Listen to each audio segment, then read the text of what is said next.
hiérarchie. Non, là, il y en a 2, c'est pas la peine.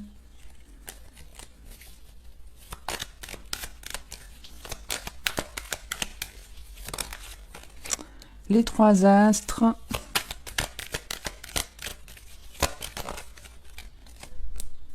Les 3 flèches.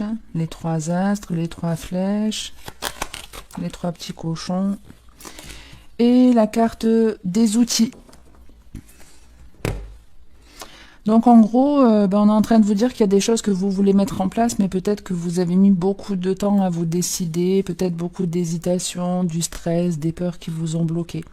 Ici, enfin, on se lance. Ça peut concerner de l'administration, ça peut concerner des documents à mettre en place pour créer une société qui sont en lien avec le travail. Bref, soit vous êtes en train de mettre un plan en route. On est en train de dessiner un petit peu le chemin de sa vie. C'est-à-dire, pour certains, vous pouvez par exemple écrire sur papier comment vous vous voyez dans 10 ans. Dans 10 ans, j'aimerais être une femme à mon compte professionnellement, je me vois travailler dans tel domaine, je me vois habiter dans tel endroit, je me vois œuvrer dans l'humanitaire. Enfin, vous pouvez comme ça vous imaginer un petit peu le film de votre vie. Et puis après, vous reprenez cette feuille et vous vous dites, qu'est-ce qui est réalisable à partir d'aujourd'hui? Quelles possibilités j'ai pour concrétiser cette vie idéale que j'espère avoir dans quelques années? Donc soit c'est ça, que vous êtes en train de mettre un plan pour votre propre vie, vous êtes en train de dessiner votre destin, soit vraiment vous êtes en train de faire des papiers. En tout cas, faites-les, c'est quelque chose qui va vous faire du bien. C'est vrai que quand on procrastine, on est toujours en train de se dire « Oh là là, faut que je fasse la déclaration d'impôt, faut que je fasse la déclaration d'impôt. » Normalement, quand on fait la déclaration d'impôt, j'ai pas le souvenir de l'avoir faite, la mienne. Bon, pour le coup, ça m'a pas stressé, j'y ai pas du tout pensé. N'hésitez pas à me dire en commentaire si c'est le moment, s'il vous plaît. Parce que d'ici la fin de la guidance, j'aurais oublié. Donc ici, si vous avez des papiers à faire, faites-les. Parce que quand on procrastine, ça pollue notre cerveau. On est sans arrêt en train d'y penser, alors qu'une fois que c'est fait, on s'en libère. Donc ici, soit vous dessinez le chemin de votre vie, soit vous mettez un plan en route, des documents en route. Et ça va occasionner apparemment plusieurs choix. C'est-à-dire qu'il peut y avoir plusieurs possibilités ici pour réparer des choses, pour guérir de certaines situations, soit simplement le fait de dessiner votre chemin de vie, ça va vous ouvrir plusieurs voies professionnelles. Peut-être qu'en vous imaginant dans 10 ans, vous allez vous dire, moi j'aimerais bien bosser là-dedans ou là-dedans. Donc ça peut vous apporter plusieurs possibilités professionnelles ici. En dos de deck, on a la pyramide d'élévation, l'homme, le compagnon et la paix. Donc c'est ce que je vous disais, ça libère l'esprit, donc on le retrouve ici. Ici, en tout cas, on est en paix avec soi-même, on est entouré de personnes qui sont en paix, qui nous apportent un apaisement, qui nous soutiennent. Ici, on peut avoir une personne peut-être qui est haut placée d'un point de vue hiérarchique ou qui a une espèce de solidité. Alors ça peut être simplement dans la maturité, la conscience, les connaissances, la sagesse, etc. Mais ça peut réellement être quelqu'un qui a un capital, on va dire, immobilier important ou financier important. Et peut-être que vous allez avoir des choix à faire dans le travail.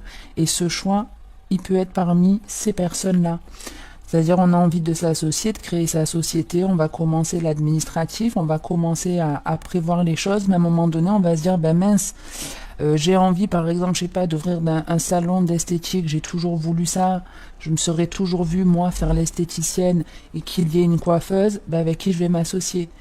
Mais pour créer ça, il faut aussi un peu de budget, donc on peut l'avoir ici. On peut avoir ici la personne avec laquelle on va s'associer, avec qui ça se passe bien, qui a le même état d'esprit, voilà, quelqu'un qui est plutôt apaisant et quelqu'un qui a les reins solides.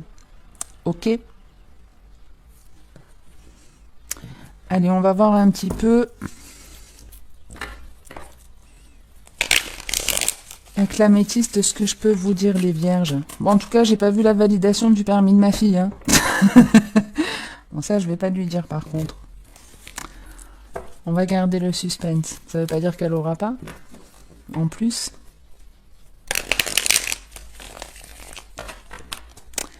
Alors les vierges.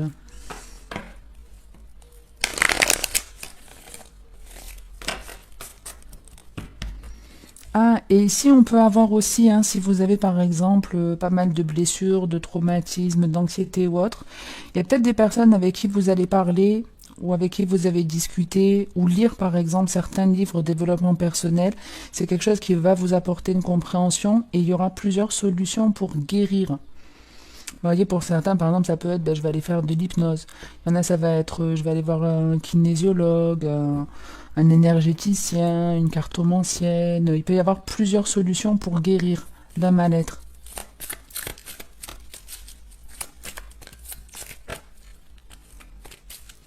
Alors déjà, j'ai vu la carte du retour de quelqu'un du passé. Alors, les vierges, on a l'automne et le doute. Donc ici, il y a peut-être des choses où il y a encore pas mal de questions dans votre tête. C'est un petit peu le bazar, un peu le fouillis. Ces cartes, elles me font penser un petit peu à ça. Tu sais, un peu les feuilles qui s'envolent, c'est le bordel, il n'y a rien qui va, on n'est pas très bien organisé. Sinon, on peut vous parler de quelque chose qui peut ici vous surprendre, mais qui va vous étonner. Peut-être le comportement de quelqu'un. Quelqu'un, par exemple, peut arrêter de vous courir après et vous vous demandez comment c'est possible. Attention à l'ego si c'est le cas.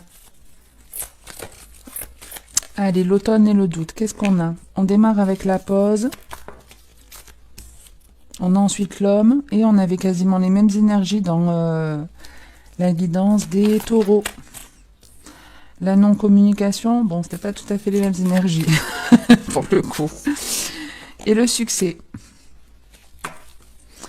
Donc ouais, vous voyez, quand je vous disais, il peut y avoir effectivement une personne qui du jour au lendemain ne vous calcule plus vraiment et ça vous fait vous poser des questions en vous disant mais comment c'est possible, comment ça se fait que j'ai plus de ces nouvelles, comment ça se fait qu'il ou elle me calcule plus. Et effectivement, ici on a une pause avec une personne, on ne se parle plus, mais là où c'est intéressant, on dirait presque une manipulation, un peu une guerre d'ego, tu sais, fuis-moi je te suivrai, suis-moi et je te fuirai. Il y a un petit peu de ça. Donc ici, on peut avoir une pause, hein, une distance qui s'installe avec une personne, avec un homme apparemment, mais pas forcément. Hein, vous pouvez être un homme et avoir une femme en opposition. Et c'est effectivement quelque chose qui peut vous blesser, le fait qu'elle s'éloigne un petit peu, qui peut vous détruire, ou même tout simplement le fait qu'elle veuille plus vous parler, sans parler forcément de vraie distance. Ça peut être, voilà, on se parle pas, mais de manière un petit peu temporaire. Et c'est au moment où justement il n'y a plus du tout de communication que peut-être vous allez ouvrir les yeux et vous rendre compte que cette personne elle a une forme d'importance pour vous. Peut-être qu'il faut justement la perdre pour prendre conscience de sa valeur. Malheureusement, des fois ça arrive. Hein. C'est quand on perd les choses qu'on se rend compte de ce qu'on avait. En dos de deck, on a de la transformation, de l'addiction, le message reçu, la crise et le burn-out. C'est pas très joli ça, hein. Donc on est plus dans un truc d'ego, attention. Hein. Donc là on est plus dans une guerre d'ego. Hein, je vous dis, quelqu'un qui courait après une personne et elle a arrêté. Et c'est comme ça que l'autre du coup commence à être dépendant. La personne elle est en train de changer. Celui qui courait va arrêter de courir et inversement. Et ici c'est clairement ça, mais c'est pas sain, hein, c'est pas du tout sain. Parce qu'effectivement, on a pu, par exemple, envoyer des messages tous les jours à une personne, la solliciter pour créer quelque part une dépendance, et puis l'autre, elle s'en foutait un peu. Et puis une fois que ça s'arrête, une fois que cette personne, elle arrête de nous envoyer des messages, ben, du coup, ça réveille un petit démon en nous, hein, notre ego. Et on se dit, ben mince, j'ai envie qu'elle me contacte, j'ai envie qu'elle m'envoie des messages, comment c'est possible, attends, elle s'est barrée, elle me calcule plus, etc. Faites attention à ça parce que c'est vraiment de l'ego. Et on peut avoir des personnes manipulatrices hein, qui agissent comme ça. Elles peuvent s'en rendre compte ou pas, mais c'est assez facile de créer une dépendance auprès de quelqu'un. Je vous invite pas du tout à faire ça pour votre karma, ce sera vraiment pas bien du tout, du tout. Vous le paierez tôt ou tard.